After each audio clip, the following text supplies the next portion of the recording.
ଆଜି ମୋର এই ଭିଡ଼ିଓ ସେଇ ମାଆ ମାନଙ୍କ ପାଇଁ ଯେଉଁ ମାଆ ମାନେ ନିଜ ଜନ୍ମ କଲା ଛୁଆକୁ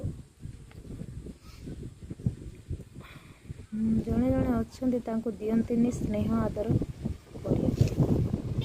ଗୋଟେ କଥା ମନେ ରଖିଥାନ୍ତୁ, ଛୁଆଟିକୁ ହୁଏତ ଆପଣ ଜନ୍ମ କରିଥାଇ ପାରନ୍ତି, ତାକୁ ଲାଳନ ପାଳନ ଆପଣ କରିଥାଇ ପାରନ୍ତି ହେଲା, କିନ୍ତୁ ଛୋଟ ଛୁଆ ସିଏ ଜଣଙ୍କର ନୁହେଁ। ଛୋଟ ଛୁଆ ସମସ୍ତଙ୍କର।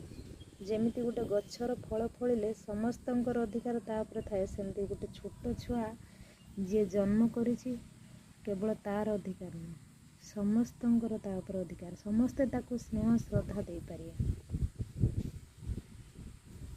ଯେମିତି ଗୋଟେ ଗଛର ଫଳ ହେଇଥିବ, ତାକୁ ଯେମିତି ସମସ୍ତେ ଖାଇପାରିବେ, ସେମିତି ଗୋଟେ ଛୁଆକୁ ବି ସମସ୍ତେ